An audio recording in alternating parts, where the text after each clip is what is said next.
Good afternoon and welcome to CBP Travel Chat. My name is Rhonda Lawson. I am the U.S. Customs and Border Protection, Office of Public Affairs, Media Division, Headquarters Branch Chief. I know that was a mouthful, but that's my title. Today, we are going to be talking with members of the Trusted Traveler Program so we can talk a bit about how you can make the travel experience easier as we go into this busy holiday season, travel season. So joining me, first I have Brendan Blackmer. He is the Trusted Traveler Program's branch chief for CBP. And then we also have Ann Winchell. She is the Traveler Populations branch manager for TSA. Welcome to both of you. Thanks for having us. Yeah, really Thank you for appreciate being here. So, Brendan, I'd like to start with you. If you can maybe tell us a little bit about the Global Entry Program and what it's all about.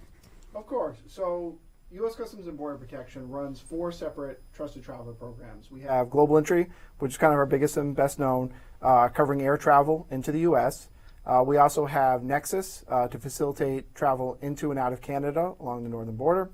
We have Sentry that facilitates travel into the U.S. Along the southern border with Mexico. And then we have FAST, which is kind of a niche program. It's directed at commercial drivers to help speed up commerce across the border, both north and south. You know, we're really coming off of a record year for the program. We just passed 13 million total Trusted Traveler members. We enrolled more than 2 million new members in FY23. We expect those numbers to continue. We're really focused on, improving that application process, getting people into the program. It gives our travelers in the public, a great, faster way to enter the U.S. And it's a big help for the U.S. in how we focus our resources. We did a lot of investing during the pandemic and over the last couple of years in kind of modernizing the arrival experience, especially within airports. Now in all of our airports, we have the new next generation GE portals that replace the older legacy kiosks we had out there. They use newer cameras, they're faster, and generally travelers will spend less than 3 seconds at a portal processing themselves for arrival before confirming their entry with an officer. Additionally, in September, we launched a new Global Entry mobile app that's available now through Android and iOS stores. It's been downloaded already over 300,000 times, but it's a great option for our Global Entry members. They can kind of set up their information, report their arrival as soon as they land, even before the plane has arrived at the gate. And then when they come through, they submit all their information on the app ahead of time. They'll get a receipt and they can show that to the officer and they can jump right past all the portals that they would normally have to stop at. So there's just one more, avenue that we have to kind of speed up the process and give people more options for a smooth arrival, be it by themselves or with their families. Wonderful. So this is huge. These are a lot of huge differences that are actually going to make travel a little bit faster when we're coming back from our international trips. That's what we're aiming for, yes. That's awesome. So, Ann, can you tell us a little bit about the TSA PreCheck program? Thank you so much. So TSA PreCheck is an expedited screening program. It allows individuals to travel more quickly through the TSA checkpoint. So at any U.S. airport, that includes being able to keep on your shoes, keep your laptops and compliant liquids in your bag, keep on your light jackets. And 99% of TSA PreCheck passengers are able to get through the screening checkpoint in 10 minutes or less, with the vast majority getting through in 5 minutes or less. The TSA PreCheck application program is our DHS Trusted Traveler Program, TSAs, that allows individuals who want to access those expedited screening lanes, the ability to enroll in the program. Similar to CBP, we had a banner year this last year. With over 4 million enrollments in TSA PreCheck. We are just shy of 18 million members in the TSA PreCheck application program. And people can easily apply and quickly. It takes about 10 minutes in person, and we have over 600 locations across the U.S. Wow, that's amazing. So, my first question, I'd like to just jump right in there because I'll tell you, this is an hour program, but the hour goes by so fast because there's so much information that we want to share with the public. But one of the first questions that I would ask is the big difference between Global Entry and TSA PreCheck. What is the difference between them? And then how do the two programs work together? I can start. Yeah, please. Great. So TSA PreCheck, as I mentioned, is a domestic program. So it allows individuals who are traveling from a U.S. airport, that includes from a U.S. airport internationally or from point to point within the U.S., or transiting across the U.S., say after flying international into the U.S. and then with carry-on travel. So anytime you're at a TSA PreCheck domestic location, you can receive TSA PreCheck expedited screening. Everyone in Global Entry, as well as select individuals in Nexus and Sentry, also get the benefits of TSA PreCheck, but then the CBP Trusted Traveler programs have some additional benefits on top of access to TSA PreCheck. Could have said it better myself. Not too much I would add to that. I would just note that Global Entry is the better value overall if you're a frequent international traveler. That being said, for a lot of individuals who mostly are domestic travelers and only travel internationally, occasionally, once every few years, one of the best packages is probably to do TSA PreCheck.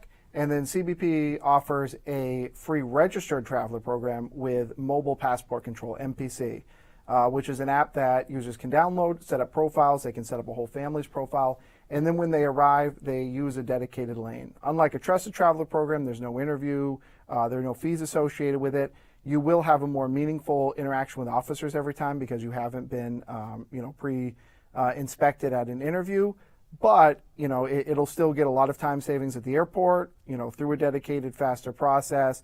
And a lot of people enjoy that program who aren't, frequent international travelers. And then they'll still get all the TSA PreCheck benefits for domestic. Let's talk a bit about MPC, because I think that a lot of people don't realize how much of a travel hack MPC can be, and that it can be used whether you have global entry or you don't have global entry. And we've had some people who have emailed us asking, why would I need global entry if I can use MPC for free? And then the second question is, how can we use MPC to our advantage, so to speak? So a few parts in that. The agency has really expanded MPC recently. There's a newer app for it. They've kind of streamlined it. In this past year, that team saw 4.5 million MPC users get processed at U.S. airports. So that was a big increase for them. It's at 48 locations now, so it has a lot of options. Generally speaking, with these programs, you're talking one of time consistency. Global Entry is going to give you the most consistent, fastest process at the most locations. Global Entry is at 77 total airports right now. That being said, depending on when you arrive and stuff, there may not be a huge difference between the two. So if you're not a frequent international traveler, if it's not something that you're going to be using a lot of times at MPC, does give you a free portal to access it. Whereas if you are going to be traveling more, and it's going to matter a lot more for connections and stuff, that you'll be arriving at bigger variations of time. Things will be a little crazier. Obviously, Global Entry is a lot bigger. You're going to get through in a much more consistent time frame, and that's going to help with the connections and getting bags and all that kind of stuff. So, really, it's going to come down to frequency of travel is what's going to make it for an individual. If you are a true frequent traveler, Global Entry is by far the best program out there. Includes TSA PreCheck, where MPC does it on its own. But if you only travel occasionally, once a year, once every few years, MPC is usually a really good deal, usually a good deal for families too, where it may not make sense to have a whole separate application for 4 or 5 family members. So I can actually put all family members or all members of that family unit onto one app. Correct. So, and it's good to note, you can't use MPC and Global Entry on the same arrival. You have to pick, the separate lanes. But I could maybe be a frequent business traveler myself, and I get Global Entry and I use it all the time. But when I travel with my family, we could use the MPC line. I could put everyone on that app for free and have one submission to review with an officer. Okay, that makes a lot of sense. Now, this question is for both of you, because I'm thinking that wait times can be a thing for either one of your programs. So I would like to ask the question to both of you, and I'll start with you, Ann. But we did get a question in the chat that asked, what is the best way? Well, this is more probably about Global Entry, but like I said, I think I want to ask the question to TSA PreCheck as well. But what is the best way to contact CBP if your travel authorization has been pending for more than a month.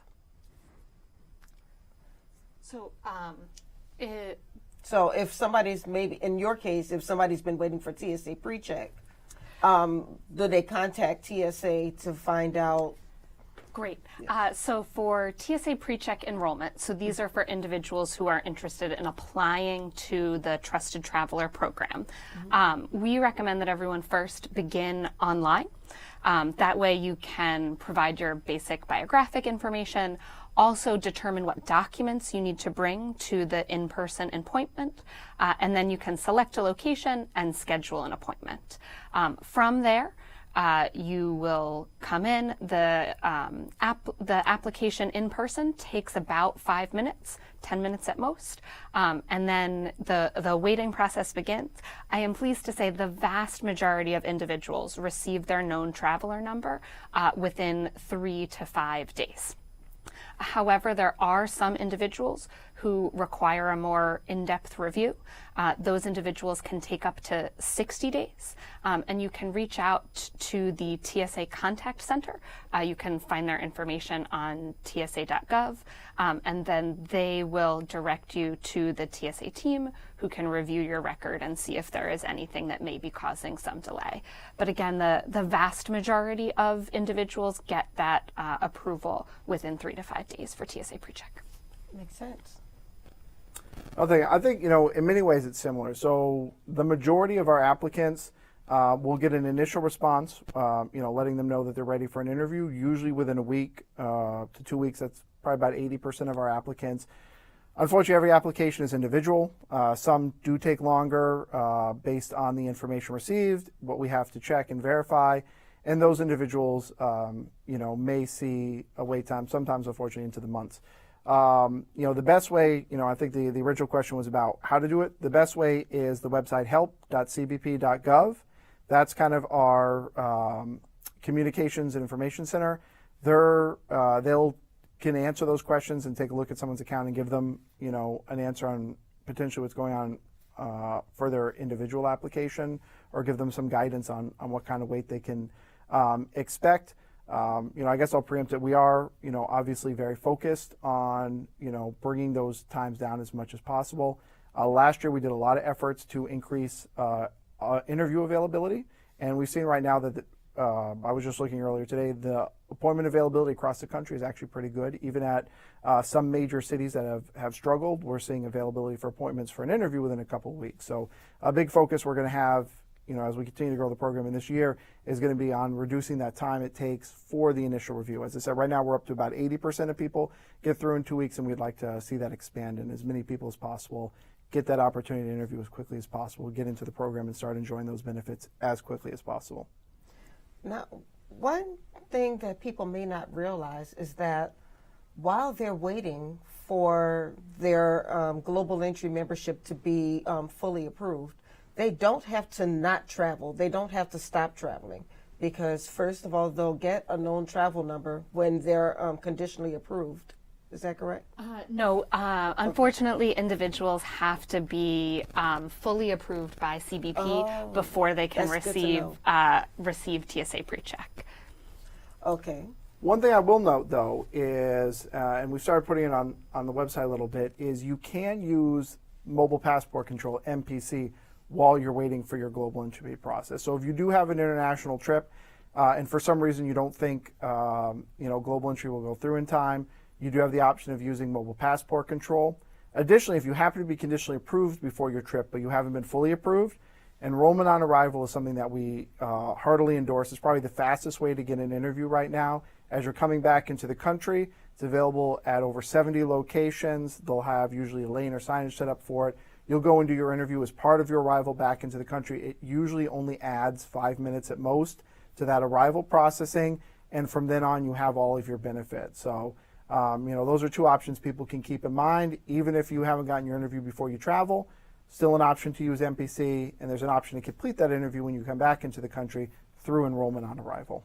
I'm very glad you brought up enrollment on arrival, because there are probably some things that people don't realize about it. I did once have somebody call the public affairs office asking about this, and I told them about it. And they said, well, when I'm coming back from an international trip, I don't feel like sitting in an office and getting interviewed. I just want to go home. So I'm glad that you pointed out that enrollment on arrival is not a long, drawn-out process. So can you talk a little bit more about that? Yeah, and again, obviously, how it's set up at every location can vary a little bit. Every airport's a little bit different. But generally speaking, what we've seen is a lot of times it's going to be done, at the booth with the officer who's, checking you into the country, or shortly thereafter at a location. And the average times we've seen to actually complete that process with the officer is usually under 5 minutes, sometimes 5 to 7 minutes maybe for an average. But it's usually very quick. We understand people are concerned about connections, concerned about, getting home or whatever. And so we try to make that process as seamless, as possible for the traveler. All right. So, but when you consider 5 to 7 minutes for an interview, and the amount of time you'd be in that general line that can sometimes take hours, depending on how long the line is, I think it's a pretty good trade-off. No, it's true, and often people don't realize, as I said, usually there's a dedicated EOA area anyway, so by the time you get through, enrollment on arrival, normally you're still waiting for your bags after that. So a lot of people, we understand there's nervous and stuff like that, and they can always talk to the, officer there, before they decide to go through with it. Usually the officer will give them the option. But in a lot of cases, we understand people are nervous, but it really doesn't add anything, and it may not even delay by the time they've exited the area, because there's still the process to wait for their bags and turn them over to the airline if they're connecting, or to pick them up and exit if they're arriving home. Now, Ann, when it comes to TSA PreCheck, what is a common misconception? Okay, I have TSA PreCheck, I don't have to wait anymore. Or I have TSA PreCheck, I can just scoot right on through. What are some misconceptions that people have? One, I think, of the common misperceptions is that you shouldn't necessarily get TSA PreCheck on your boarding pass every time. So while TSA absolutely does have random screening, you may be selected for additional screening at the airport, even with TSA PreCheck. You should always, if you are a member of TSA PreCheck, of Global Entry, you should always get that TSA PreCheck indicator on your boarding pass.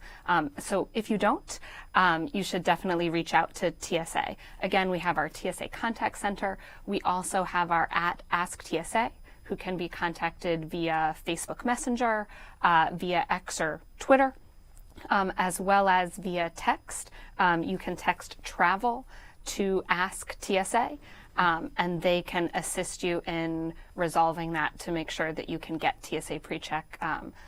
Ideally, if you reach out 24 hours before your flight, potentially by the time you travel. If not, certainly to ensure that you can get that TSA PreCheck indicator on your boarding pass for the next trip. And I will tell you that if you think it doesn't make a difference whether the TSA PreCheck is on your boarding pass, I went to the airport and forgot to put TSA PreCheck on my boarding pass. And I was so shocked when they told me to take off my shoes. And I was like, what do you mean? I have TSA PreCheck, but it's not on your boarding pass. So I had to go through the regular line. So do we often see that quite a bit? I mean, compared to the volume of overall travelers, no. But we do still see it happen every day. People, I would say the biggest advice we often see, people have misentered their name, misentered their date of birth. This can be a problem if spouses are booking reservations. Make sure you know your spouse's date of birth. And then you have to enter in your known traveler number as well. Wonderful. Now, we do have another question from the chat. Can a U.S. permanent resident apply for global entry and TSA PreCheck? And I'll start with you, Brendan. Yes. So for global entry, U.S. permanent residents can apply for the program. I'll just use global entry is available to all U.S. citizens, all U.S. nationals, all U.S. permanent residents, as well as citizens of our partner countries. On the website itself, it has more information. If you're looking for your eligibility, it'll let you know whether or not you're eligible. But I could say very clearly that citizens, nationals, and all U.S. LPRs are eligible for global entry. And the same is true for TSA PreCheck. It's U.S. citizens, U.S. nationals, and all permanent residents are eligible for TSA PreCheck. Unlike, that is another difference between our programs. For TSA PreCheck, it's only U.S. citizens, U.S. nationals, and legal permanent residents. It is not any other citizens. Okay, thank you for making that distinction. Yes, sir. Although I will note, if you have global entry, you do get TSA PreCheck, even if you can't apply for TSA PreCheck directly. So if you're, I'll say, a UK citizen, for example, is a partner country for global entry, you would actually be able to enjoy TSA PreCheck through your global entry membership. So, and that is exactly how we would recommend that people who are citizens of the partner countries of global entry, if they want to receive TSA PreCheck, that is in fact the only way that they can get access to TSA PreCheck. So that is a great route for non-US citizens. And I'm glad you mentioned the partner countries, because that was going to be one of my next questions. There are now how many countries that are partner countries now? put me on the spot. There's about 20. I don't want. It may have ticked up to 21 since I last looked, but there's about 20 countries. Okay, so and if you want information on which countries are partner countries with the United States or with CBP, so you can get global entry, you can go to the CBP website for that information. Exactly. See, I know these things. So now with every benefit, it's exactly what it is. It's a privilege. It's a benefit, which can be taken away if certain things happen. Can we talk about ways that you might be able to lose your TSA PreCheck membership or your global entry membership? Sure. I would say the most likely way that someone will lose their TSA PreCheck membership is because they commit some sort of infraction at the airport, or we now have a partnership with the FAA, so they can also commit an infraction on the plane. So we know there's been an increase in, unruly passengers. That is one way you can either not be able to access TSA PreCheck or get your TSA PreCheck revoked or suspended. We also, TSA frequently reports on firearms, so that is another way. If you bring a firearm through the checkpoint, you will have your TSA PreCheck revoked for 5 years. We also are also regularly checking everyone to ensure that they have not committed any disqualifying crimes or have a warrant out for their arrest. Those are other things that can disqualify individuals from TSA PreCheck. But I would say TSA recommends start with an empty bag so that you don't bring any prohibited items with you. So please do that so that you can keep enjoying your TSA PreCheck benefit for years.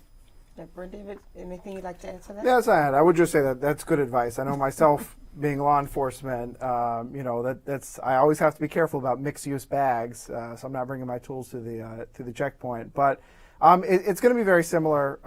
Anything obviously that would have knocked you out at the initial application, if that becomes relevant, you get arrested, you have a warrant out for you.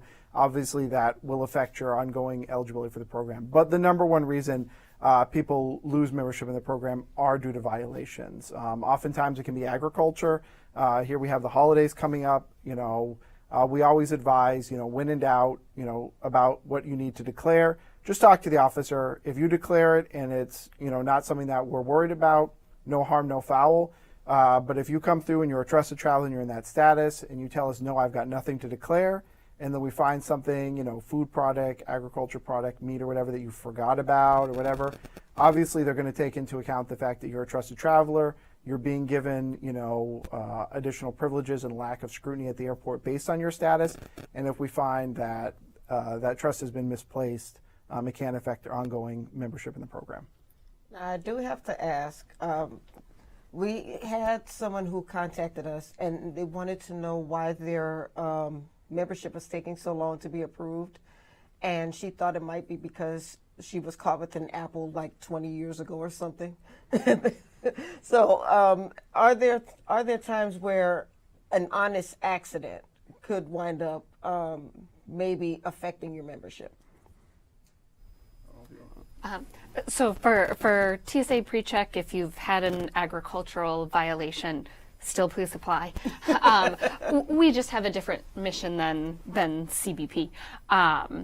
But we do have instances where individuals have an arrest from many years ago. They are still ultimately eligible, but those are those cases that may take time, that up to that 60-day range for us to look at and understand. So yes, if you have and we post online all of our disqualifying crimes. So provided you did not commit one of those disqualifying crimes, it may take a little extra time for us to review your record, but you should still be accepted into TSA PreCheck.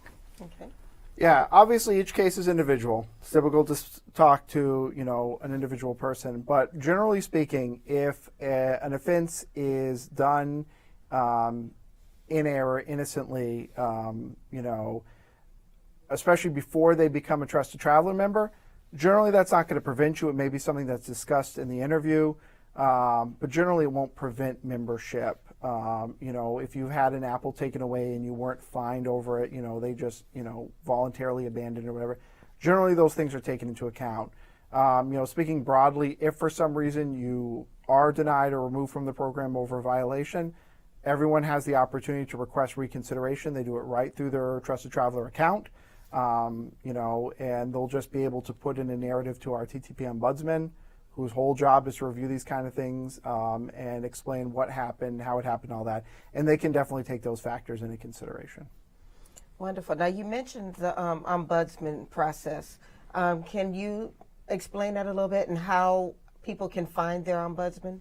Yeah, so as I said, it used to be a more complicated process. There was like a mail address people could send it into or an email they could use. Now it's all done through the account. So if you're logged into your TTP dashboard for CBP, Global Entry, any of those programs, if you've been denied or revoked, it'll show there. There'll be an option to request reconsideration. Within that, you'll be able to put in a narrative. You'll be able to attach some files to it, and then that will be reviewed by the ombudsman. For CBP, we have an ombudsman team. That's all they do. They're not involved with the application review, with interviews or anything like that. They sit outside the process, and their whole job is to review these situations where someone is usually technically, not eligible based on our strict criteria, but based on how long ago it was, how that person's travel has been since then, all those kind of additional factors, they can make the overall determination about whether or not someone will be a good fit for the program. And so that there's no additional charge to do that. If you've been denied or revoked, that's available to any CBP TTP applicant or existing member who loses their membership. Okay. And TSA has a similar redress process for anyone who is determined to not be eligible preliminarily to TSA PreCheck. They will receive a letter from TSA that provides pretty detailed instructions for how to go about requesting redress.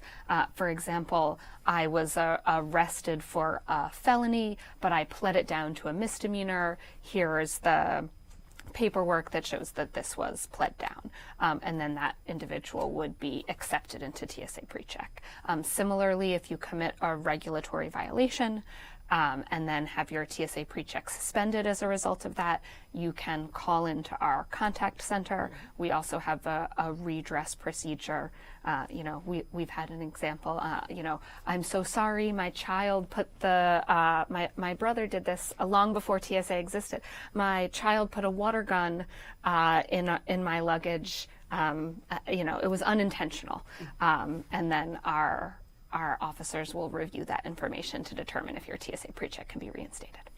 Good to know. Actually, Anne raised a good point. I'll add on to it. It's a little beyond the question itself, but I think it's one we get all the time.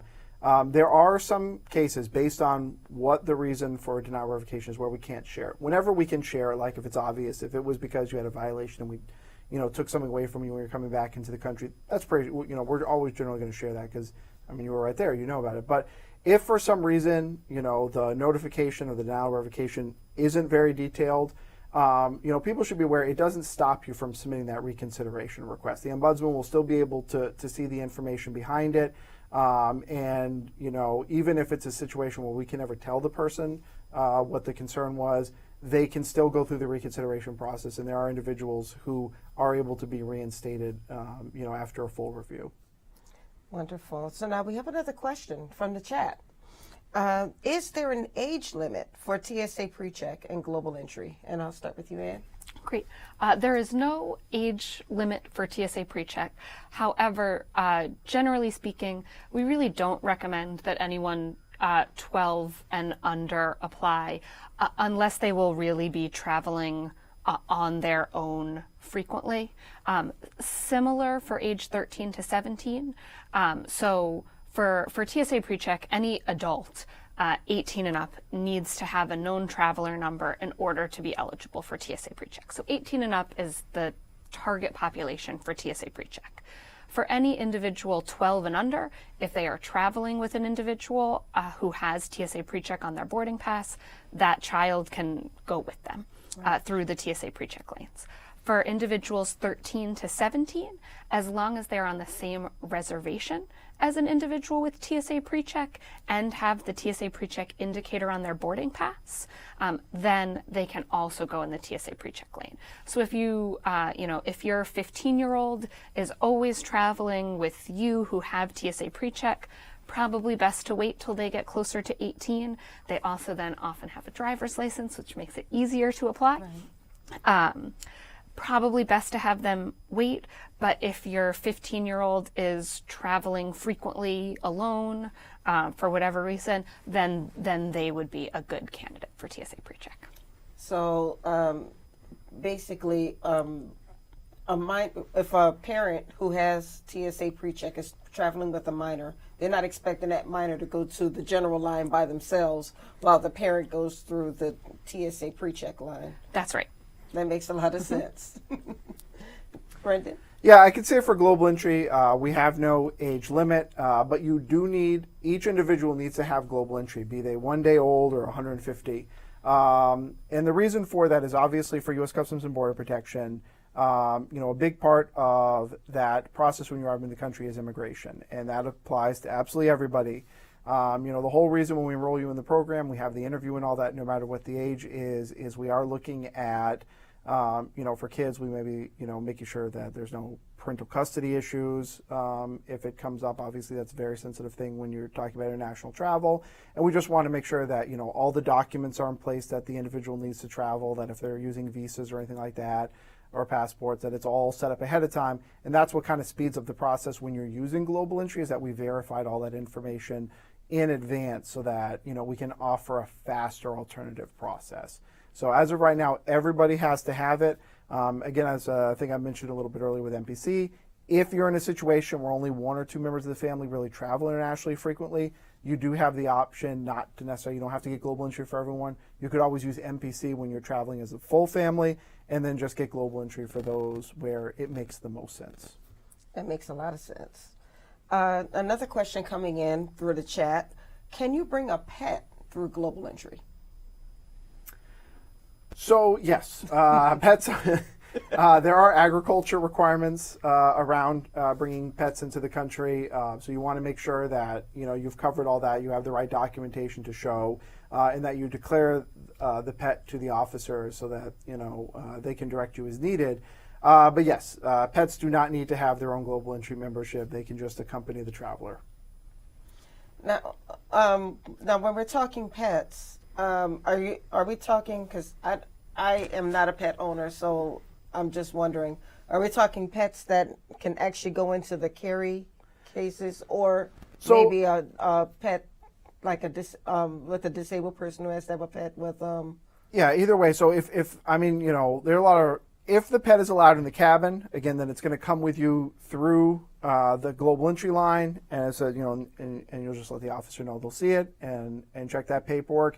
If it's a pet that has been kenneled and placed into luggage, again, the paperwork has to be there, but it won't matter as much for the global entry processing. You'll be reunited in baggage claim when you pick the pet up with the airline.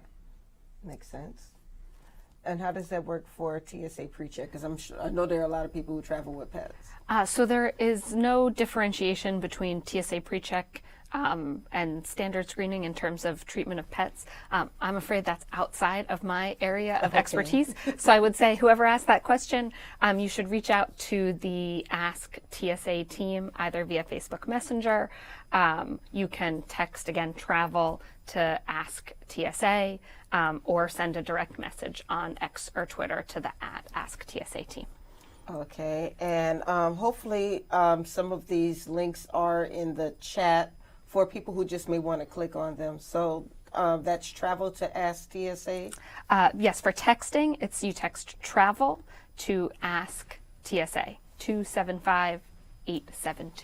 Okay, I'm going to leave that for our team to type that because I think I was going to mess it up. But we do have another question. You know, we're talking about holidays, and this might be a little bit past the purview of Trusted Traveler, but I'll ask the question, and then maybe you can point them in the right direction. But how can I bring my Christmas presents back home to the United States? So, I mean, the biggest thing is you just declare them. So, like anything you're bringing into the country, even if it's going to be a gift or whatever, there are customs requirements for, you know, bringing it into the U.S. You know, and you would have to pay potentially duty if they're extremely, if they're over your $800, oh God, I'm at a loss for words, but well, your personal limit that you have to bring in items duty free. If it's over that, then you may have to pay duty. But the simplest answer is talk to the CBP officer about what you're bringing back in. You know, it's going to be something you declare. If you're a trusted traveler coming through, you're just going to provide as a verbal declaration, like, hey, I have all these items. You know, you declare, especially anything that's, you know, priced over your $800 personal exemption, and let them know it's a gift, some stuff. But the best way to research ahead of time, since Ann is plugging so effectively, is if you search online for Know Before You Go. That's kind of CBP's version of a lot of travel information. So not to get into a whole customs course here, but that will give a lot more guidance on specific items you're thinking about bringing in and amounts that you should be aware of for declaration. But again, when in doubt, just let the officer know what you're concerned about, and they can walk you through the process of whether or not it's something that you have to formally declare or if it's not an issue. Okay, well, Know Before You Go is a great website for all things agriculture, I believe. Yes, yes. Agriculture, customs, all that is right there.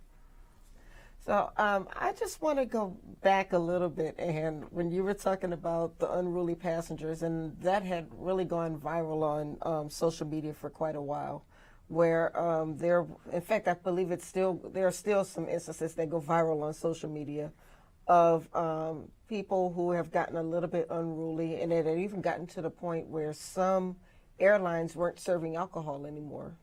But the reason why I'm bringing this up is because we see this a lot, and sometimes when we see social media trends, they get popular and more people think they can do it.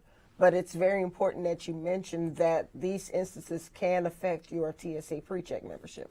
Yes, absolutely. So if you are cited by the FAA, who's responsible for the aircraft while in flight, that information will then be provided to TSA so that we can make sure that you do not receive TSA PreCheck, or if you are not yet a member, if you apply within that 5-year range.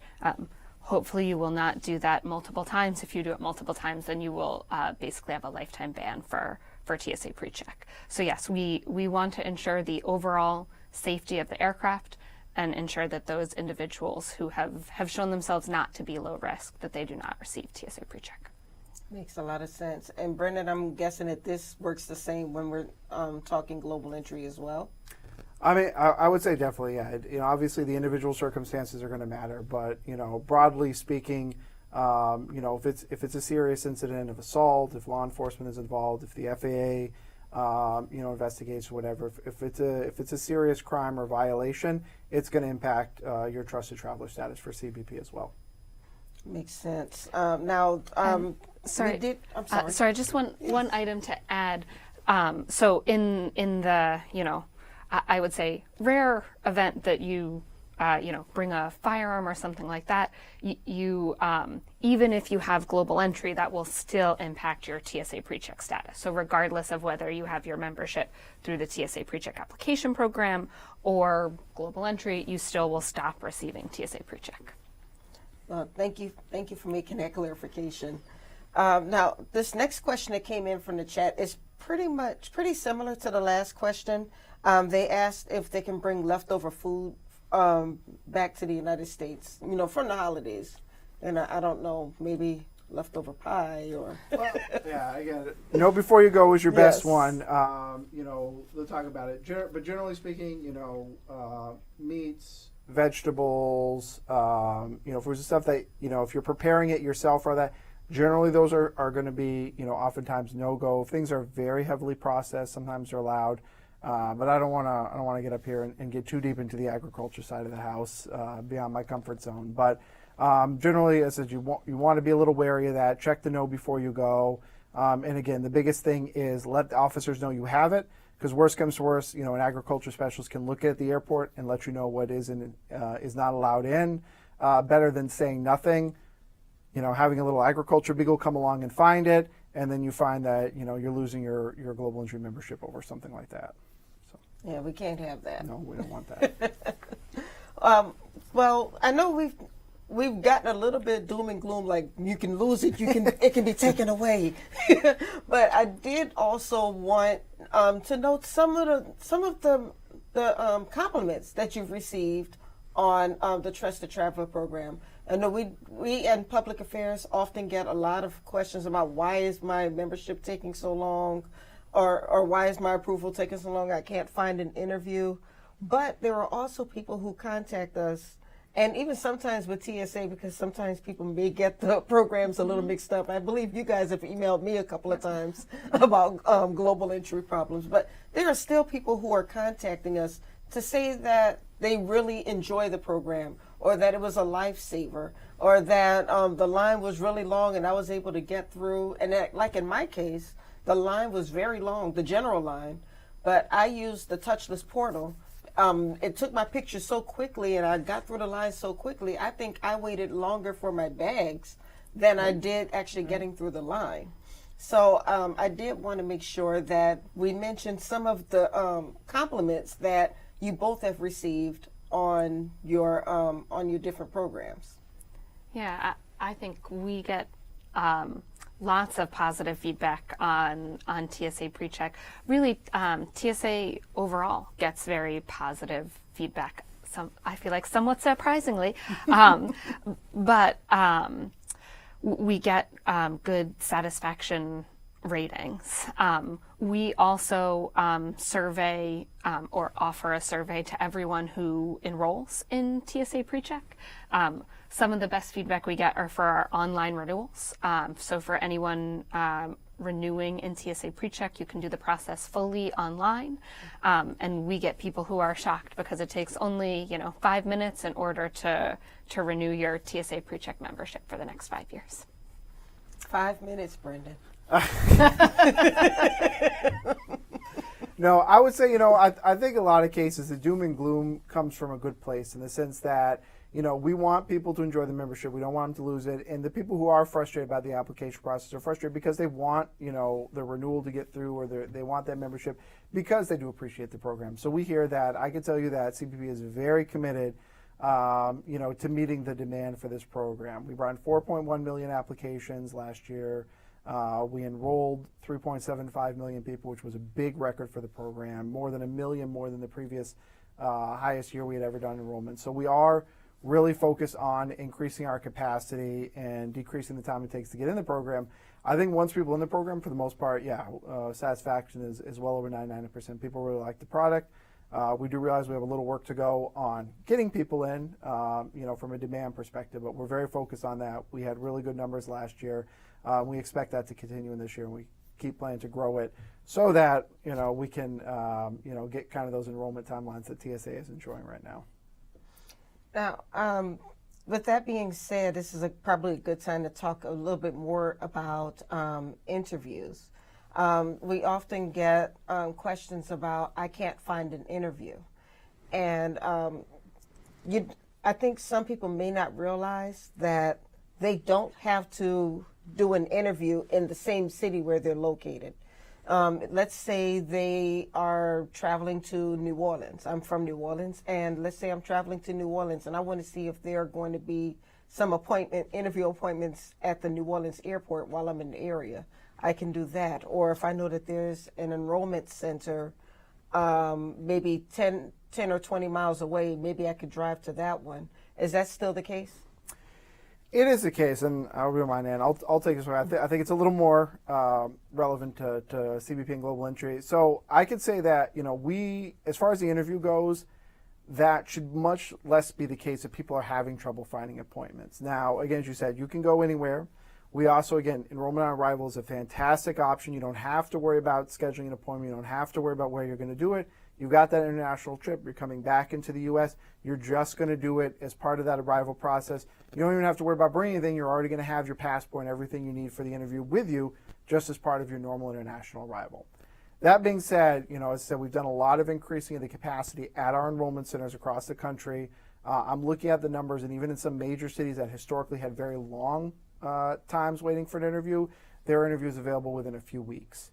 And that's something we're going to continue, to try to make sure that people have that access. We've made a few improvements to the scheduling system recently to facilitate that.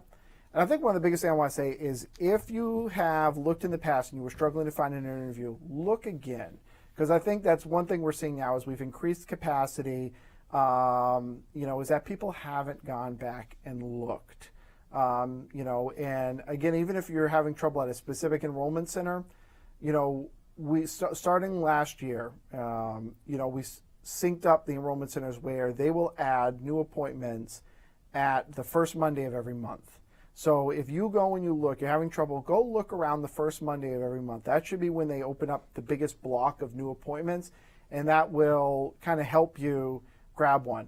Similarly, we've changed it now, the display, because we got this concern before. People would go and they would look at, I'll just say New Orleans because you said, but I'd go and look at New Orleans, and I would see no appointments available. And it wasn't clear necessarily, does that mean that they haven't opened up the schedule and that, they're full out a month, but there's more coming, or does it mean they're booked up for, the next 5 years, that kind of thing. And people were confused over that. So we have also made it clear so that when you go to schedule, it will tell you if the enrollment center is full, it will tell you kind of when it's full through. So if I go and I look and I say, oh, it's full through the end of, what month are we now? So then through February, I'll know, hey, check back on the next Monday, so for right now, it'll be like the next Monday of January, and I can expect appointments to start being available in March. So it gives a better time frame of when they are. And again, it varies by location, but we have done a lot to increase that appointment availability out there. And I think a lot of people who may have struggled even at some of these bigger enrollment centers or these higher demand enrollment centers may start to see some more availability out there if they go and they look. Makes sense. For TSA PreCheck, it's a little different. We do have an in-person appointment. It's not technically an interview. And we use enrollment providers. Currently, we have 2 private sector companies. That information is available on tsa.gov/precheck. So you can select an enrollment provider. We have, over 600 enrollment locations across the U.S. And at the majority of those, you can get an appointment within the next 2 weeks. So if you hurry, you could potentially have TSA PreCheck by the time you are traveling for the holidays. So that's good news. Yeah, we really have tried to prioritize ensuring that people can quickly, easily get TSA PreCheck. So you can, again, I encourage everyone to start their TSA PreCheck enrollment online, so you can make sure you've got all of the right documentation. That will help you find an enrollment location, schedule your appointment, and hopefully, again, within 2 weeks, you should be able to schedule your appointment in most locations. And then after that, within 3 to 5 days, generally speaking, you'll have your known traveler number, your approval for TSA PreCheck. Wonderful. Now, we do have another question that came in. How can I check border wait times? It says in lieu of the holiday season, but I think they mean during the holiday season. For the land border itself, there is a website for border wait times. I I think if you search that, it may come up, but hopefully someone can add in the chat or whatever. But we do have for all the land border locations, there is a website where you can go open to the public, pick your location, and we'll show you what the current wait times are and what they have been at certain times so that you can plan ahead. Okay. Is there also I don't know how exactly it would work domestically, but I know sometimes there are some apps that will show a security, how long the wait times are at security. Does that work for TSA PreCheck as well? For TSA, we have an app, but it's not real-time wait time information. Again, I would refer people to the Ask TSA team. But for TSA PreCheck, we work very hard to try to keep those wait times under 10 minutes. So for anyone with TSA PreCheck, barring there was not, a machine broken down, hopefully that wait will be 10 minutes or less. Again, for 99% of TSA PreCheck passengers, the wait is 10 minutes or less. Now, every once in a while, it doesn't happen often, but every once in a while, the TSA PreCheck line might be longer than the general line. And I was in line like that one time, and the man behind me said, "I think I'm just going to jump ship and go to the other line." And I said, "You can do that. I'm staying right here because I didn't want to take my computer out of my bag. I didn't want to take off my shoes." And I think that's probably a little appreciated benefit of being in TSA PreCheck. Yep. So I would say two things. One of my coworkers compared it to the express line at the grocery store. The line may appear longer, but it moves faster. So TSA PreCheck moves more quickly than standard screening. So even when the line may appear longer, it often still moves faster. So you will often still get out before someone who started in standard at the same time as you. But you're right. Also in standard, you'll have to take off light jackets, likely remove your electronics and liquids, and take off your shoes, which is not required in TSA PreCheck. Makes a lot of sense. Now, believe it or not, we are getting close to the 3 o'clock hour. It fly by. Yes, I told you it would fly by. Since we are moving toward the end of the hour, are there any last words that you would like to share about either of your programs? And I'll start with you, Brendan. Any reminders that you want to give people, because people are going into the holiday season and they are maybe wanting to use these trusted traveler programs. Are there any reminders or any last words that you would like to give any viewers? Yeah, so first off, if you haven't already, if you're a Global Entry member right now, or you're Global Entry eligible, and you're going to be traveling, download the app. I said it's available at 22 locations, so you can at least get a feel for it. See if it's available at one of the airports you're going to be traveling through. Definitely another great way to use the program. If not, again, the portals are very, very fast. I would say if you are conditionally approved and you are traveling internationally, come back in. Again, use that enrollment on arrival. It's not going to add very much time to your arrival process. Get you right through, and then you'll have all those benefits from there on. And then, if it's something that you're thinking about applying for, but you don't think you're going to be able to, obviously it's right up on the holidays. MPC, great free option. You can use it for the whole family. Available at most of the big airports, and it'll provide another, expedited way to get through the process. And it's something that people can download and basically use instantaneously for free. Quick question. So let's say, as a Global Entry member, the Global Entry line just happens to be long, like we were talking about the TSA PreCheck is long. If I'm in the Global Entry line and it seems like, okay, there are a lot of Global Entry members on this flight, and so I'm waiting a little while longer, can I switch over to MPC and maybe switch over to the MPC line to maybe have a faster entry? So if you haven't used the Global Entry app yet, you haven't, put in your information at the portal and let that process you could use the MPC. But once you submit an MPC arrival or you submit your arrival to the Global Entry app, you're kind of committed. Though you could always hop into the regular line. But I think, the big thing people have to understand is the same with TSA, is that consistency. That Global Entry line may seem longer. I could say, especially you'll see at some places when the flights first arrive, Global entry people tend to know what they're doing. They tend to, be familiar, and they'll often kind of be the first rush to the FIS. And you'll see a little line, but within 5 minutes, that line's gone. It really provides that consistency. But if for some reason you arrive and there's nobody else around, yeah, you can use any line you want. Where it's really going to be a big help for you when you are frequent travelers, you've arrived and there's 10 flights ahead of you and the FIS is packed, Federal Inspection Station is packed, boom, you have your own dedicated line that you're going to be guaranteed to get through in a hurry. That's great distinction, and I think it's very important that you said once you have entered your information into the portal, you are committed. You can't switch over to the other line. So thank you for pointing that out. And any last words for you? I would just say again, we encourage everyone to apply for TSA PreCheck. The process is easy.